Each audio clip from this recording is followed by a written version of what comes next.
RAB বিলুপ্তির সুপারিশ করেছে বিএনপি।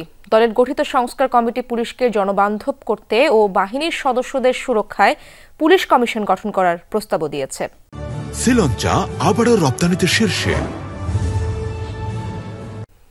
2 মাস নানা অংশীজনদের সাথে আলোচনা শেষে সকালে গুলশানে চেয়ারপারসনদের কার্যালয়ে বিএনপি গঠিত পুলিশ সংস্কার কমিটির প্রধান হাফিজ উদ্দিন আহমদ এসব প্রস্তাবনা তুলে ধরেন।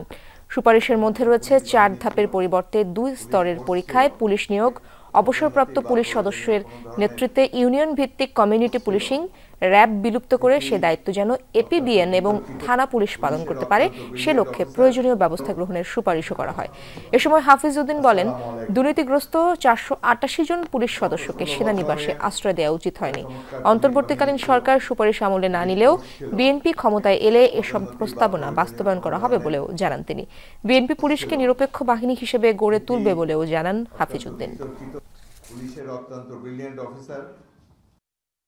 পুলিশ বিভাগকে রাজনৈতিক প্রভাবমুক্ত রেখে দায়িত্ব পালনের স্বচ্ছতা ও জবাবদিহিতা নিশ্চিতপূর্বক মানবাধিকারের প্রতি আরও সচেতন করা এবং দুর্নীতিমুক্ত দক্ষ করে গড়ে তোলার জন্য পুলিশ বাহিনীর সংস্কারের জন্য আমরা কতিপয় সুপারিশমালা প্রণয়ন করেছি।